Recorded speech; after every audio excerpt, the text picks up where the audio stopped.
Welcome back, ladies, gents and Pikachus, to another analysis and breakdown of the Quran of the Muslims. But we're not going to be going through it verse by verse like we normally do. We're not going to analyse and break down the verses and then do them in English and Arabic and all the rest of it. We're going to do something slightly different today. So I thought, since Muslims are totally obsessed with this idea that because in their language Allah is God, that Allah must mean God to everybody else, and therefore all gods equal Allah and Allah equals all God. That's what Muslims think. That's in their misguided, brainwashed state. That is what they believe to be true. So, let's test that through the Holy Scriptures of the Holy Bible, which I have here, and the Holy Quran, which I have here. And how we're going to do it, we're going to look into the opening page of each one of these books, and we're going to just read through the first bit and see, can we compare Allah with God, and are they actually the same? Like in their behaviour and the way they speak, or are they completely different? Let's find out. So I'll start with the best one first. Let's go for the Holy Bible. And I'll start with page 1 of Genesis, the first book of Moses. 1. In the beginning God created the heavens and the earth. So straight away there, sentence number 1 of God's book Genesis, in the beginning, so he tells you it is the beginning. This is the beginning of everything. That's why he says in the beginning. Nothing was before this. In the beginning, God creates heaven and then earth. So God's first thing that he ever does after starting time by saying it's the beginning, that's the start of time, the first thing he does is create heaven, Eden, which is where humanity is later going to live. That's where he creates humanity, and the earth, which is where he puts plants, animals and everything else. The stuff that didn't quite make it into Eden. So we know just from that first line, God is there in the beginning and creates time, so he's there before time is created. He says in the beginning he does the heaven and earth creation, so before that he was there and he decided he was going to create heaven and earth. And the first thing he does is creative. And he's creating earth and heaven in order to put creatures in. So he's already got a plan in his mind, so we can tell. God is logical. God is thoughtful. God is creative. So keep that in mind as we go to the Quran of the Muslims and we check out whether Allah can measure up to God. Let's see. Is he the same? Al-Fatiha, the opening chapter of the Quran. Allahu Akbar! 1. In the name of Allah, most graceful, most merciful. So, unlike God in the Holy Bible, the first thing Allah decides to do is kiss his own backside and tell you how great he is. So what's the first thing he does? In the name of Allah! That's like me saying, in the name of Daily Corvid. Don't talk about yourself in the third person if you're just going to sing your own praises. It's not attractive. Most gracious, most merciful. Now, correct me if I'm wrong, Allah. This is the first line of the first page of your book. If you're the most gracious and the most merciful, who else are you comparing yourself to in order to be more gracious and merciful than them? You're saying you're the most gracious, like somebody else is gracious but they're not quite as gracious and merciful as you are. And you didn't say in the beginning. So it we've skipped over a bit here, I feel. I almost feel like Allah, while he was writing this, has finished reading this and he's got this in mind. So he's tricked himself out of saying in the beginning, which would have been the way to start off. And he's tricked himself out of saying he's the one and only God because he's already comparing himself to someone else. I'm the most gracious, the most merciful, I'm better than you, God who doesn't exist, says Allah in the book. Well, he doesn't actually say that, but it's inferred. So anyway, let's carry on to line number 2 of Genesis, the Holy Bible.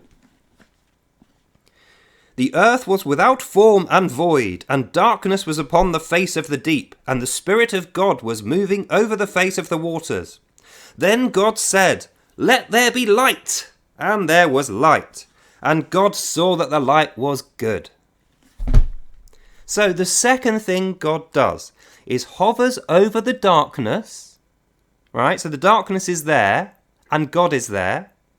And God recognises darkness, doesn't like it very much, and wants to get rid of it. So what does he do in order to get rid of the darkness? He commands light into existence. Let there be light. And there was. And the darkness is then quelled because it's completely covered in light and you can't see it anymore. It's gone. There's no more darkness. And what's the first thing God does? He notes, this is good. The destruction of darkness and the coverage of everything that exists with light is good. So the first thing God does is begin time, even though he already exists. He exists, then time exists, then the first thing he does is make light and say it's good that we've got rid of the darkness. That's line 1 and 2. So we can tell God is creative, God is logical, God plans forward, God is caring, and God has good taste because he knows darkness is bad. I'm going to create light. It's going to cover everything. Light is good. And we can tell that he is a positive type of a being because he actually bothers to note this is good and he knows what's good and what's bad. Darkness is bad. We all agree that. Nobody likes being in darkness, do they? You know, you fall over things. So light is good. We agree with God on that one. Now, let's go back to the Holy Quran of the Muslims and compare to line number 2 here.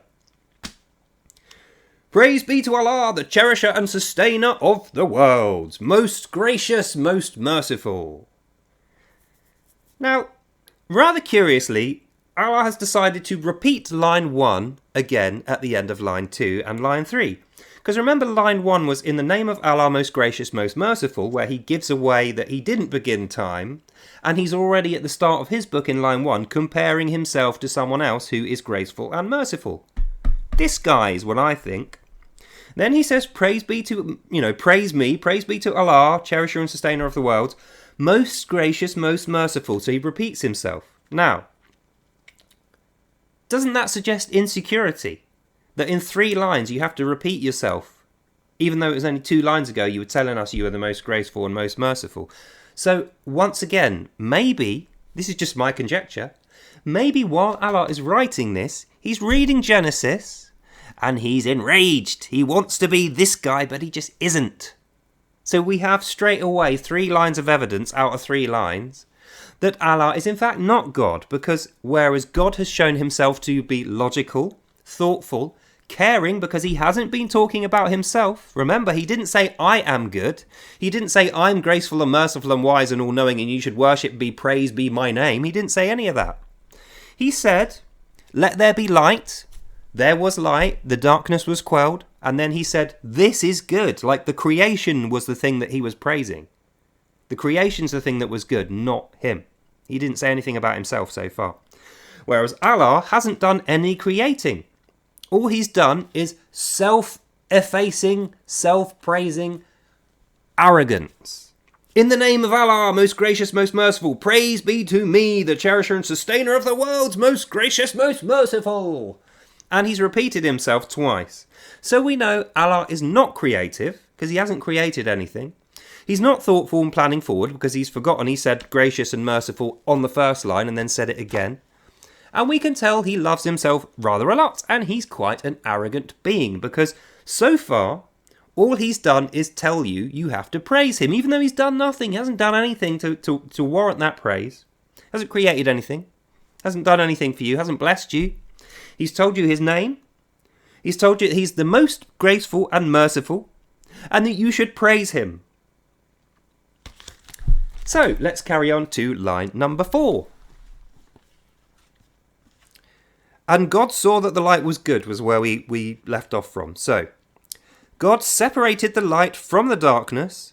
God called the light day, and the darkness he called night. And there was evening, and there was morning, one day.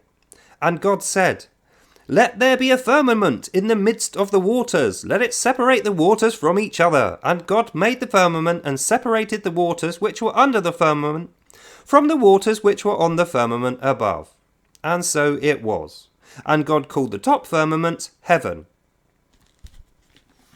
So what's happened there? Flat earthers, you're not going to like this. God is describing 2 hemispheres called firmaments. You know, a firmament is like a solid thing. You know, like a snow globe, a half of a circle snow globe. That top bit is a firmament.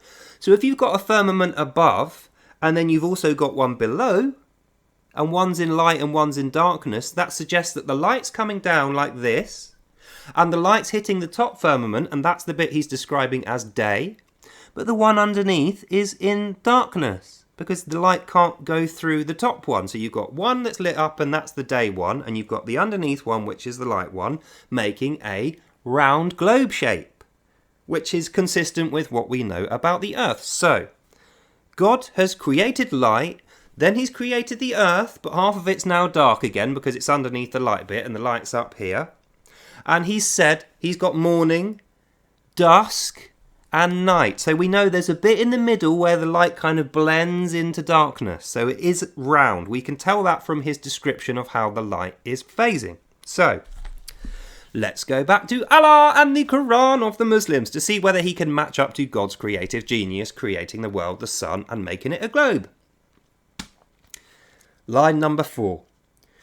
Allah is master of the day of judgment. Thee do we worship, and thine aid do we seek. Show us the straight way, O Allah, the way on those who hast thou bestowed thy grace, and not those whose portion is wrath, those who go astray. End of verse. So, unlike God, who is still telling us about his creation, he hasn't mentioned himself at all. There's been none of this praise me, I'm amazing, everyone has to bow me, and by the way, if you don't, you're going to have wrath. There's none of that in Genesis. All we've seen in Genesis is God creates light, creates the earth, half of it's dark, half of it's light, so there's a revolving ball with light and dark on either side. We're going to get to the bit about the second light and the plants and creatures and humans and everything else.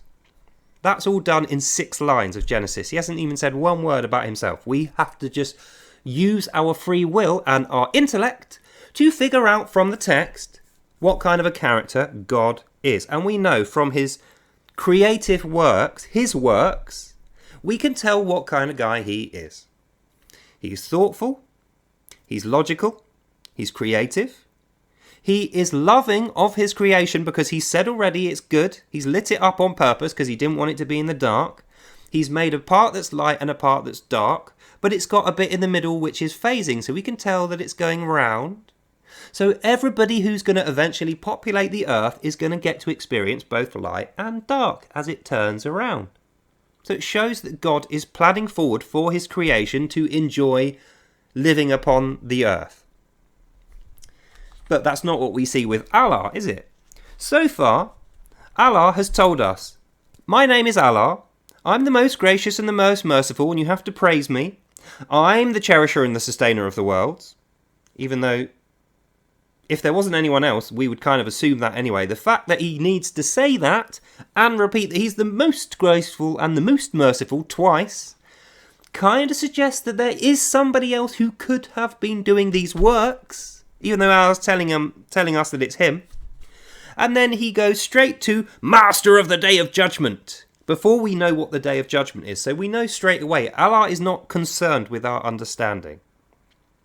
God has been very clear, breaking down his creation piece by piece, and he hasn't introduced anything which we do not or will not understand. Everyone knows what light is, everyone knows what darkness is, everyone knows what a semicircle looks like. When you put 2 together, everyone knows a globe, and we know what day, dusk and night looks like. We can figure that out from the text, and we know what good means. That's the only things that he's described. Allah has thrown in Master of the Day of Judgment. Now, you might be thinking, if you're a first-time Quran of the Muslims reader, what is the Day of Judgment? But you're not allowed to know because that is the first page that we've read. The Day of Judgment is not described until the end of Book 3. So we're not going to get there for a long old time. So what we know from Allah, Allah couldn't care less whether you understand his book or not. He's very concerned with you praising his name, recognizing that you worship him, and seeking his aid whenever you need anything, right? So that's what he's told you to do. And then he ends up by saying, show us the straight way. Now, what could he possibly mean by the straight way? Well, straight is like when you drop a marble and it drops from where you drop it down to the earth in a straight line. That's a straight way. A straight way means you don't choose the way. The way is chosen for you if it's a straight way by something pulling you there. So the straight way is Allah pulling you towards the thing that he wants you to do. The straight way is Allah's controlling predestination. That's what we know from the straight way. So Allah is saying in the first 6-7 lines of his book, I'm called Allah, you must praise me. I'm the most graceful and most merciful than someone, but we don't know who. You have to worship me and seek only my aid, even though we haven't been told about anyone else yet.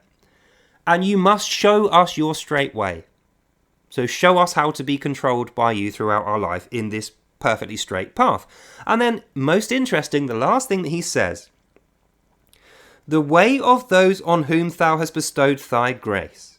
Now, he's talking about the straight way. So what the straight way is, when he describes it, the straight way is on those whom thou, him, hast bestowed thy grace.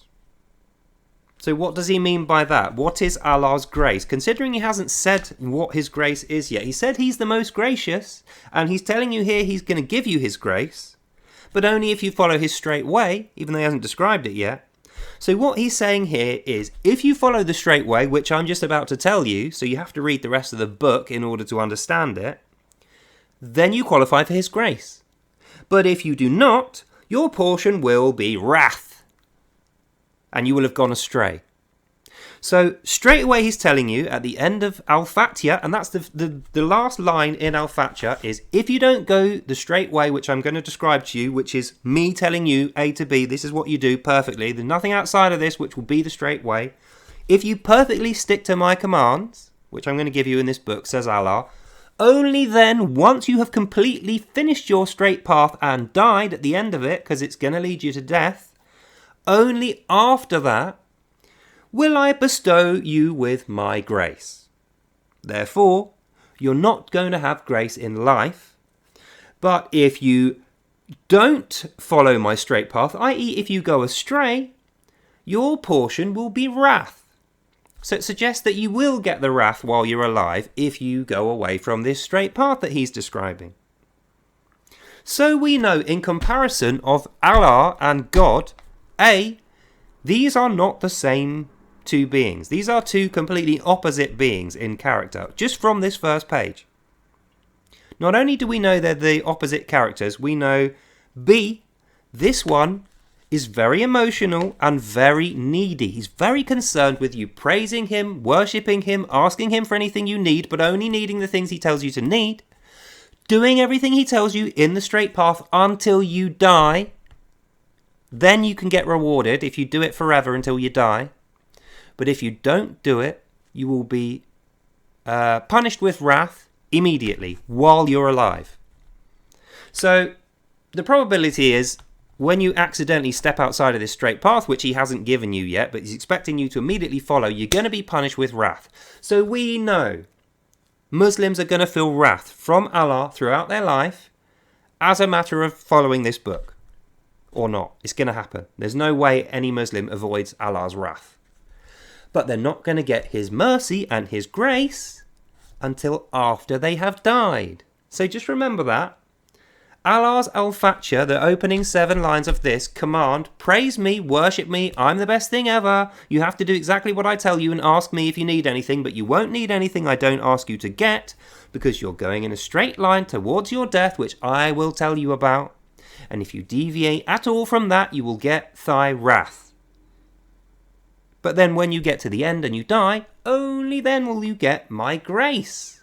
But he said he's the most gracious and the most merciful, which is very interesting because going back to Genesis, if we finish off the reading of Genesis, and God called the firmament the heaven, we're still describing the top bit. God called the firmament heaven, and there was an evening and a morning and a second day. So the world's still going round as he's working on it and completing his work upon it. Let the waters under the heavens be gathered together in one place. Let the dry land appear, and so it was. God called the dry land the earth, and the waters that were gathered together he called the seas, and God saw that it was good. And God said, let the earth put forth vegetation, plants yielding seeds, and fruit trees bearing fruit, in which seeds will sit, each according to their kind, upon this earth. And so it was. So, 7 lines of each. We know all about Allah and how he's very needy and very jealous. He isn't doing anything for you. He hasn't created anything. What he's doing is commanding something which is already created. He hasn't created it. He's not describing how he creates. He's describing how somebody else is already there creating things because he's the most graceful and merciful, i.e. I'm more graceful and merciful than that guy, who presumably was the one that created us all. Then he's saying he's the master of the day of judgment, which is the day at the end of the straight path, which you're going to get to. Then he says, if you don't do it right, I'm going to show you wrath while you're alive. And when you get to the day of judgment, then and only then will I show you my mercy. So we know he's not a very nice chap. Meanwhile, in the Holy Bible, God still hasn't told us anything about himself. He hasn't even mentioned himself. The only reason we know he's called God is because of that first line. In the beginning, God created the heaven and the earth. So he hasn't even told us his name yet. He's just using a title, God. But we know from the description, he has got this ball going around. It's got a light on it. He's adding features to it slowly and thoughtfully. And the reason he is doing this is in preparation for life being added. Lights, heat, air, seas, fruits, trees, and then after that he's going to get to animals and finally bugs and snakes and things. And then finally humans are going to be born in Eden. So we know from this, these two guys are not the same. They're almost polar opposites. God is loving, thoughtful, logical and creative, and is taking his time to create things before he even talks about himself at all. Hasn't mentioned worship once, hasn't mentioned how great he is once. We just know he is because he's creating the earth. And it's good. He's even recognised light was good, creating the earth was good, creating the seeds and the plants and everything was good, and it was cool. Allah hasn't created anything. He's just said, worship me or I'll hurt you. And at the end of it, when I will have hurt you by the end of it, when you get to the day of judgment, which you don't know about yet, afterwards I'm going to show you mercy if you got there via the straight path. I.e., if you didn't, I'm going to punish you. So we know. Sorry, Muslims, you're not going to like this. When we have full knowledge of both of these books, the Holy Bible and the Quran and the Muslims, we can tell, even on that first page, A, Allah is not God. B, Allah is not a nice fella and doesn't like humans and is horrible to them. C, God is creative and is nice to humans and has made the earth and the heavens and everything upon it specifically to house his creation of life, including humans. And D, Allah wishes it was him because he's saying, I'm the most graceful and merciful, and if you don't worship me and say that I am, I will punish you with wrath and you will not see my straight way. And just as an extra bonus, the Day of Judgment, which Allah describes in his book later on, is the day when he raises all the dead from the dead back to being living, and then judges them all so that he can decide which ones he's going to then kill. So think about that. The Day of Judgment requires everyone on earth to be dead for it to happen, and then the first thing he does is raise everyone from the dead so he can decide who he's going to kill. So the Day of Judgment is the day of death. Resurrection, death, resurrection, death. That's on page 1. Page 1 of the Quran is, worship me, I am great, I will hurt you if you don't do exactly what I tell you, and at the end I'm going to raise everyone up, kill them, raise everyone up, kill them, and if you don't like it and don't do my straight way, I will punish you with wrath. That's the summary of page 1 of Al-Fatiha in the Quran. The first part of page 1, which is far longer in the Holy Bible, we haven't even got around to talking about God. God is just creating the heavens and the earth, the atmosphere, the seas, and the plants and the trees upon the earth, which is going to be food, water, heat, comfortable living conditions for us and the rest of the living creatures he will create. So you tell me, I'll leave it in your hands. Do you think Allah is the same as the God of the Bible? And based on the first pages of both these books, do you think that Allah was the creator of the earth? Answers on a postcard. I'll leave it in your capable hands. And that's the end of this video, so I hope you enjoyed that. God bless you all, and I'll see you in the next one. Bye now. And you might be thinking to yourself, why hasn't anybody just done this before? It seems like such a simple ask, such a simple task. Well, Muslims are terrified because they know in their hearts their book is nonsense and our book is absolutely brilliant. So anyway, that's the end of this video. Hope you enjoyed it. God bless, and I'll see you next time.